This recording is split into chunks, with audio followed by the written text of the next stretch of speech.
Pâté en croûte de pintade fermière, cœur de foie gras et sa gelée de pintade, infusion au foin. Un intitulé qui en ferait saliver plus d'un.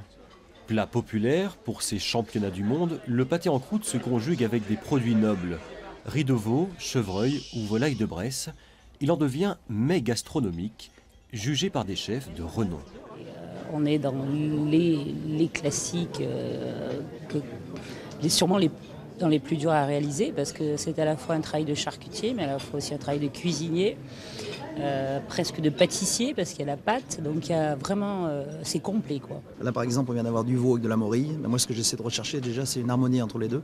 Puis après ce que j'essaie de regarder, c'est tous les critères de notation qui nous sont imposés pour le concours, ça veut dire que la pâte soit bien cuite, que l'assaisonnement soit le plus juste possible, et puis que le tout donne quelque chose qui vous dise waouh, on a le top du top.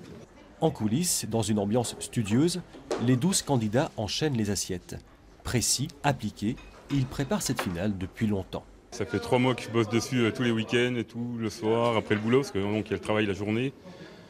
Donc après on peaufine ça tous les soirs et on essaie d'avancer tous les jours en changeant quelques petites bricoles et en améliorant le goût, la tenue, la cuisson.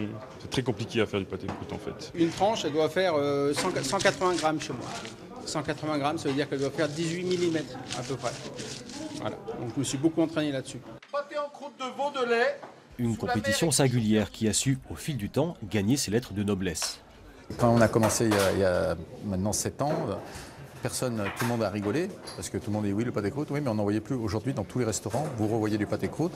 Et grâce à ça, on a réussi à remettre au goût jour ce produit, mais surtout à refaire monter le niveau, puisque, en fin de compte, il y a une guerre naturelle qui s'est déclarée entre les chefs.